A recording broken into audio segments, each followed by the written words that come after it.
The Tyler Area Metropolitan Planning Organization has a new update on the funding for the Transportation Improvement Program. Currently, they are planning to widen a stretch of Old Jacksonville Highway to 6 lanes. This stretch is between Loop 323 and FM 2813. While the total cost of the project has not changed, MPO Director Michael Howell tells us they were just recently notified of a change in how much financial support will come from federal funding and how much will come from state funding.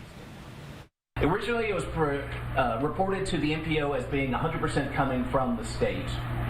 And it was just fairly recently that we were told that they actually made an error whenever they were reporting that to us, and that instead of being 100% coming from state funding, it's actually going to be 80% coming from federal funding, 20% coming from state funding. The proposed amendment for the highway expansion will be considered for adoption Thursday, November 16th. As of right now, the cost of the approved phases is estimated to be about $190 million. Paul